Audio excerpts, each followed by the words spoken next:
Hello everyone, K Kim here from the Traders Club, and thank you for tuning in.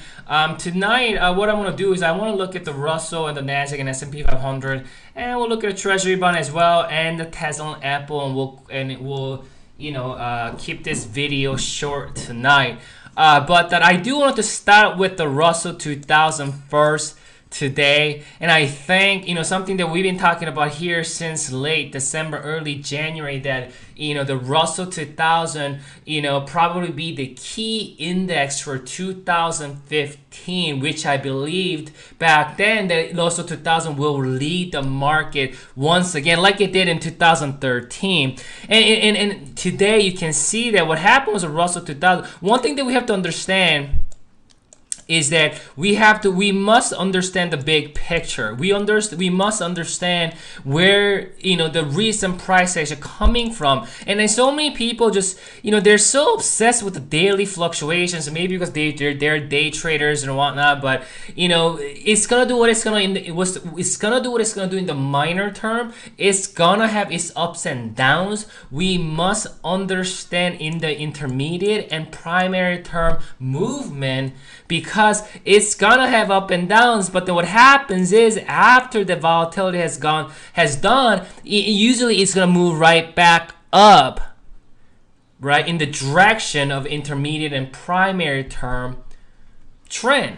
In this case, we are in an uptrend, correct? So with higher lows and higher highs, technically we are still in an uptrend. So let's zoom in. After that has been established, after we have realized that we're in an uptrend, after we have realized we're in the intermediate and primary term uptrend, let's zoom in and see what happened in the minor term. Obviously, you can see that we pull back sharply, and then we got up here, and then we formed what it looked like a bull pennant pattern, right? This is what we call bull pennant pattern. So what we had was also at the same time, we had this kind of level as a downtrend resistance here, here, here. So this is a level that we needed to see a breakout, and that's exactly what we did on the Russell 2000. You can see that we did see a breakout above this recent resistance here, and also confirming this bull pennant and with the confirmation of breakout here. So, and also at the same time,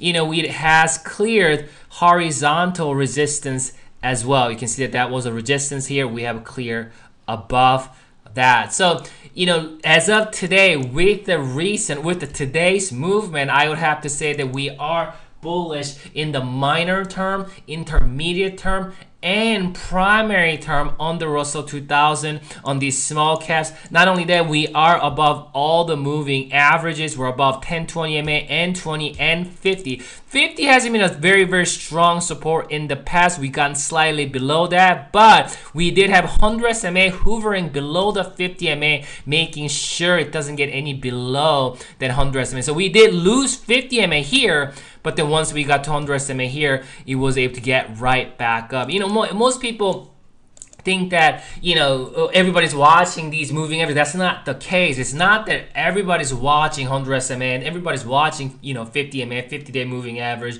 or 100 SMA moving. It's just everybody understood that after a certain pullback, right, it's in their instinct. Because most traders, most investors, they don't look at these technical things. What they do is they kind of trade based on their feelings, their instinct, and whatnot, right? So what they did was, well, last time we had a certain kind of pullback. I bought some here. Well, I made some good move here, so I'm going to do the same thing here. So that's kind of why these moving averages work. Obviously, they're not holy grail kind of thing where it's going to happen every single time. But if it happened before, it has higher probability that it's gonna happen again, right? Nobody truly understands, nobody truly knows what's gonna happen in the market. Nobody can be arrogant enough to presume upon the market and say, well, for sure this is what's gonna happen, right? And at the same time, nobody can undermine the market and say, well, it cannot happen. Therefore, right? Therefore, I cannot say that, hey, just because we're at 100 SMA, I guarantee you that it's gonna move higher. No.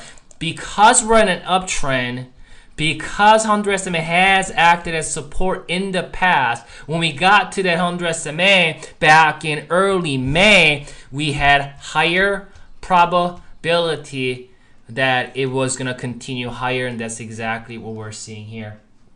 And so with the recent decline, recent breakout of the recent resistance here, and then horizontal resistance, in that process, we also have cultivated this rising uptrend support, and now the price action getting above some of these pivotal levels in the minor term. And because of this, I forecast that the market will continue higher, and it's gonna have its ups and downs in the minor term, and we've been seeing a lot of that. But I believe as long as you stay in the intermediate term, this is what I call intermediate term. Everybody has their own way of interpreting what intermediate term is, but that's intermediate term for me. And you might ask me, what is a primary term then? Well, primary term, this is a primary term. This is a major primary term here. So we're working with the major primary bullish uptrend along with intermediate bullish uptrend along with minor term bullish uptrend right here, higher lows,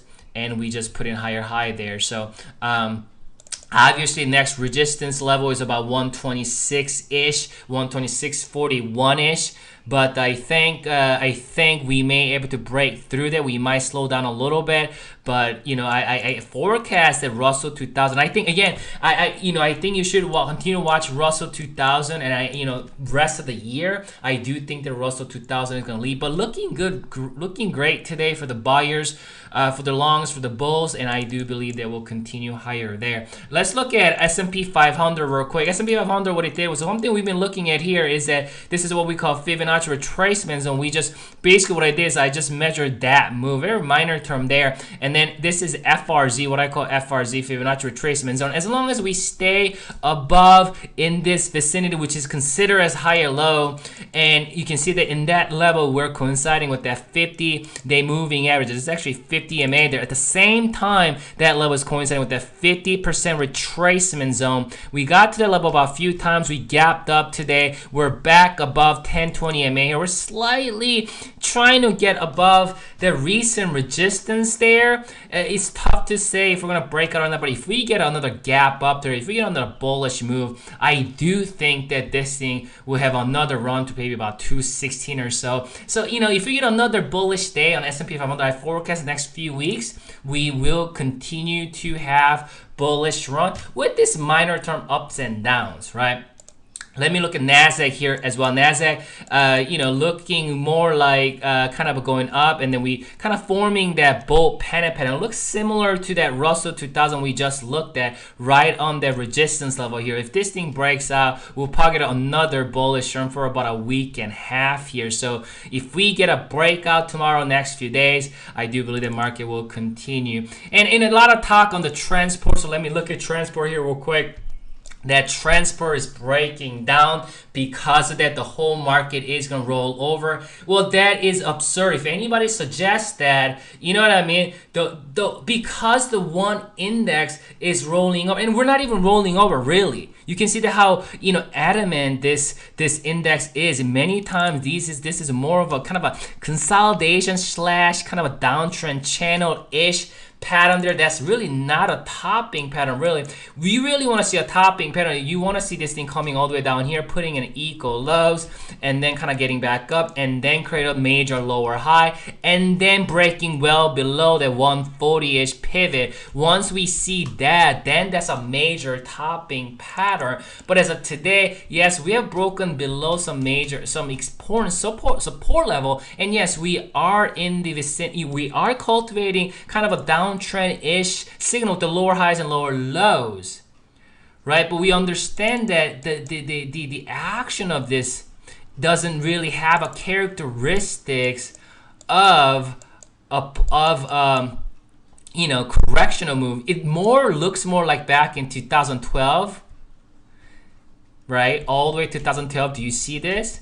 We kind of move side, kind of a rock, kind of falling downtrend-ish, channeling, consolidating. Looks much more like a kind of a humongous bull flag some type. And then look at after that move, look at this move that we did, and I think that's kind of what it's doing here. You can see that we had a bullish move, and then we're kind of making kind of major bull flag type of pattern here. So I really can't say just because transportation is seeing certain weakness or it is not confirming Dow Jones Industrial Average that the whole market is rolled over. Well, that statement, yes, the Dow Jones statement, it has been, one of the important statements. However, the era starting to change, the market starting to evolve a little bit. What I mean by that is, if we just look at this here, I want you to stay with me here.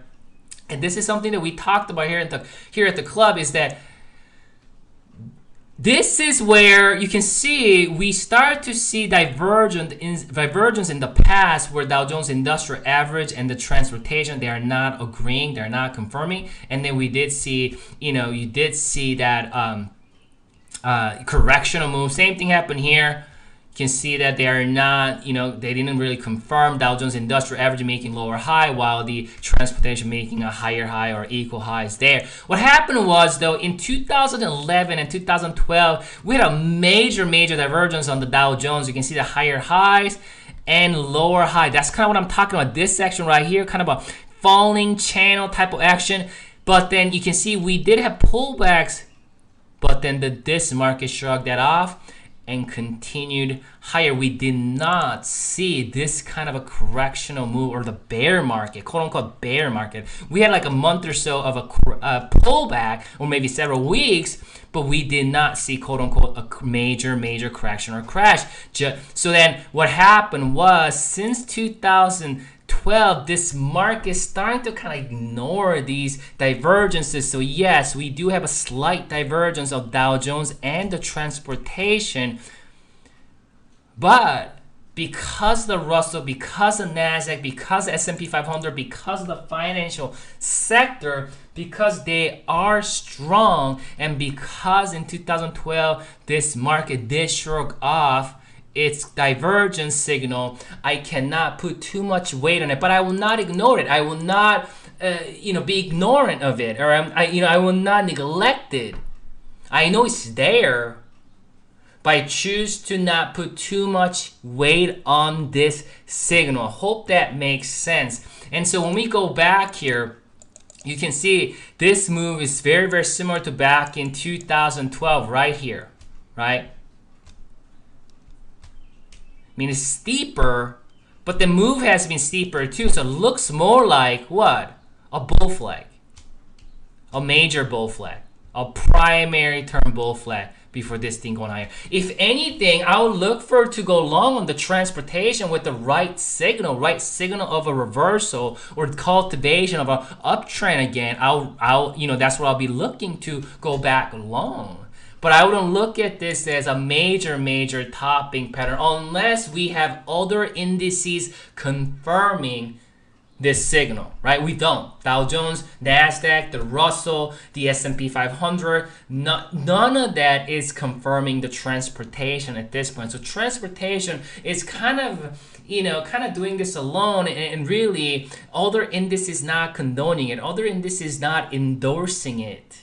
And because of that, I don't want to put too much weight, and I understand that it's there, and it could be a concerning signal, but as of today, I decided not to put too much weight on it, and I'm not going to ignore it though, but I would wait until it kind of comes back up. If we study 2012 when transportation did this, let me go S&P 500 here on Spider. 2012, what it did was, while the S&P 500 was doing that, or the the transport was kind of doing this, right? What it did was, whole 2012 we had pullbacks, but we are still cultivating that higher lows, which means it continued higher. And then I actually almost feel that, and once that transportation starts to stabilize again, look at this move that we've seen ever since then. And because of where the transportation is, and I think that's why we've been seeing a lot of volatility, a lot of lethargic move, a lot of sideways movement and volatile move here. We haven't made a huge move to the upside. We just kind of moved sideways, a lot of ups and downs. And I think because of what the transportation has been doing. However, we're not seeing kind kind of huge downside move or big correction, and it's almost like, you know, the buyers are understanding what the transportation is doing, so there's certain fear and uncertainty, but they are still willing to, right, buy this up at a certain level. Especially we're looking at the 50 MA there, and then Fibonacci retracement, looking at a minor term, right? And again, especially looking at the Russell 2000, you know, the forecast, it looks very, very much bullish, right? This is kind of what happens. We get one of those, you know, retesting the old resistance right there, right? This is the old resistance, became new support right there, right under the 100 SMA. And look at that move. We see same thing is happening here. Old resistance, we retested it early May, right under the 100 SMA, and then we're coming right back up. So you can see that we're right about here. As far as the sentiment is concerned, is very, very similar to 2013 May. And right now it's 2015 June. We have a very similar, and I forecasted this thing, and because Russell's so strong, the small caps are so strong, that I do think that, you know, there's possibility that transportation could continue to grind like that to the downside. But once they get stabilized, the transportation, I mean, then I think all the indices start to fly back up again. Does that make sense? So as long as, you know, we are above, you know, 100 SMA on the S&P 500, you can see these are 100 SMA here, that blue line. I have to say that we're bullish in the intermediate to a primary term. If we're above 50 MA, we're bullish in the minor term there. 50 MA has been acting as support quite some time here. You can see boom, boom, boom, boom, boom. So and again, tomorrow, if we see any kind of bullish run tomorrow, if you can close well tomorrow, I think tomorrow will be important, then I believe that we may continue to back up a 216-ish or so. Let me look at Treasury Bond here. Treasury Bond, this, you know, you continue to cultivate lower highs and lower lows. This thing is correcting. This thing is falling over. This thing is crashing. And so, you know, this is how you see it. Once we start to cultivate these lines, lows and highs, we are now officially in a downtrend, right? And you can see that after uptrend, now we're forming downtrend, right? After uptrend, we're forming downtrend, right? That's how these market move in a cycle. This is the reason why without proper a lower high and lower low and establishment of downtrend, you cannot say that this market is going to roll over without anything, because we can continue grind higher. But obviously Treasury Bond didn't do that. And last, you know, the indicator that we looked at last time was that monthly chart back up here. You know, we closed all of our, we're very, very bullish in 2014. We closed all of our positions up here. And then because we looked at some monthly signals that we were looking at, and then ever since then, you can see that it topped out there, and then now obviously this will probably continue. I mean, it's gonna have its ups and downs, but you know, lower highs and lower lows. Definitely, I don't recommend getting long on the Treasury Bond there. Let's look at Tesla real quick. Tesla continue to be bullish here.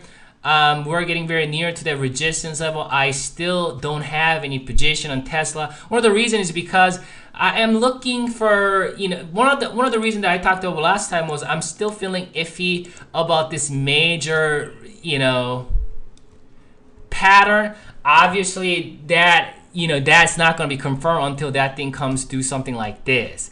We need to see this thing getting below that to confirm this major head and shoulders. So, but I feel iffy about it. When I feel iffy about it, I just do not get in. So, but I mean, we're back above 1020 MA here. This is bullish. I mean, you know, what I like to see, it would be nice if it comes back down, kind of create that, you know, kind of a good size of a higher low before getting back up. If we can gap back above 260, I do think that if we gap back above 260 after a pullback and higher low, I think that will nullify the major head and shoulder pattern, that repudiate the major head and shoulder pattern that we just looked at. But otherwise, you know what I'm saying? You mean this thing could keep going higher? Tesla can do that. But again, I feel iffy about it, so I still do not want to engage in this, and I'm still waiting for potential do something like that. In that process, we create an inverted head and shoulder, and that might be a great entry there, or if you anticipate a move that over there. But right now, it looks bullish. but again, I feel iffy about it, so I'm gonna stay away for now. We'll look at it next time. We'll end the video with this. Apple. Apple, we still long on Apple. We are still holding our positions here. And we're just kind of right on the resistance level here, or pivot, that resistance, old resistance potentially becoming a support there. We're above 20 MA, so this is a level that needs to be held, possibly next few days. Also looks like a bull flag or bull pennant type of pattern here. You can see that right there. That looks like a bull flag pattern, potentially break right to the upside. Looks a lot like Russell 2000. Remember, we saw something similar to that. It's not the exact same, but that's more like a bull pennant, right? And Apple, we have more kind of like a bull flag or bull. It also could be bull pennant. It doesn't. The formality, terminology is not important, but it looks more like a short-term continuation pattern. If we break out of this kind of small triangle pattern, bull flag pattern, I do believe that we'll get to new highs here and get above 134 and possibly next target about 138ish. So one more day of bullish day.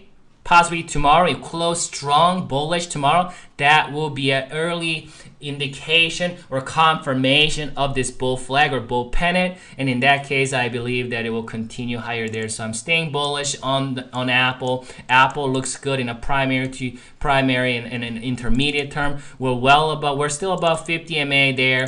100 SMA is guiding, hovering below 50 MA. Just make sure if this thing does fall, 100 SMA may be acted as a support there. Last time, kind of same thing happened there. We lost 50 MA. It was the 100 SMA that acted as support here, and here also same thing here. So because even if this thing falls below, because it has acted as support in the past, I do believe that it has high probability that level acting as support once again if we do fall below the 50 MA. But from what it looks like though, it looks like we're holding up well here. But it can still be 50-50 at this point. And I really think that it's gonna come down to where the market is gonna be tomorrow. If the Nasdaq start to roll over or start to see decline, then Apple likely to follow the Nasdaq. But if Nasdaq get up, then it likely Apple follow Nasdaq. Let me look at Apple one last time just to see. See Apple. Nasdaq also kind of right on the resistance, kind of foaming. So we're seeing a lot of this formation, don't we not? We already saw that on the Russell, but Russell already broke out of that. We are seeing this on the Nasdaq. We are seeing this on Apple. So really, right now, it is. I think this formation, this pattern right here, which is a bull pennant or bull flag pattern, this is a bullish continuation pattern, does favor the buyers, but it needs a confirmation. So if we can have one more day of bullish breakout either tomorrow or Friday and stay strong like this, then I do believe that the Nasdaq will continue, the indices will continue, the market will continue, and Apple will continue. So I stay bullish, and because we've been in this kind of a grinding, volatile kind of, lethargic move, I wouldn't be surprised we continue in that.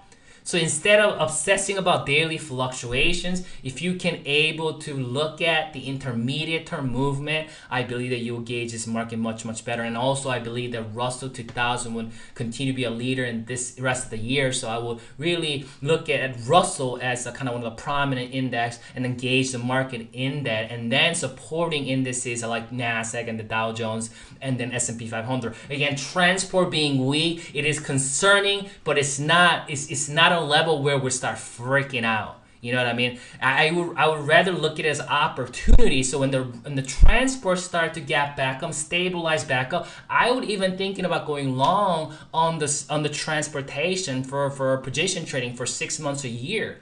But you need to make sure we're starting to cultivate higher lows and higher highs. We're establishing that option before you do that, because we are in a downtrend on the transport, which means it could continue in that, and because we are in that, downtrend like channel, because we are forming lower lows and lower highs, and because of that, it could continue. It could have a pop, come down. It could really grind like this. what you want to see before transportation start to build that or establish that uptrend, what you want to see is, let's say this is a bottom. We don't know that yet, but let's just say, then you'll probably see something like this. Oops.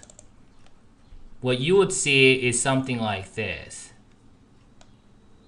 Like that. And you will kind of see an inverted head and shoulder. And then once the inverted head and shoulder confirms, that will be a great level for an entry and then hold for about 6 months, a year there for position trading. And that's exactly what I've been looking at. However, it's probably not going to do perfectly like that. It can get a little bit complicated, but I mean, it could also continue to do this and then do that, things like that. But if I were to give examples, so as long as you're still continuing to cultivate lower lows and lower highs like it's doing, make sure to stay away. But you can see, and also I forgot to mention, we are seeing bearish, that bullish divergence on MACD here.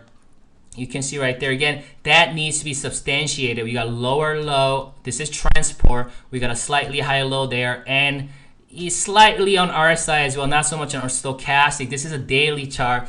And again, for this to be confirmed, you need to get above 159. If this thing starts to get above something like that on the MACD, then that will be a confirmation of bullish divergence. This bullish divergence information it doesn't have a signal of bullish divergence. It hasn't confirmed, so I wouldn't act hasty on this signal, but I'll continue to watch and see if it comes to fruition. So that's my thought on the market. I do believe the market will continue higher. Russell looks very, very strong today. Financial also looks strong as well. I forgot to look at financial. I'll end the video with this.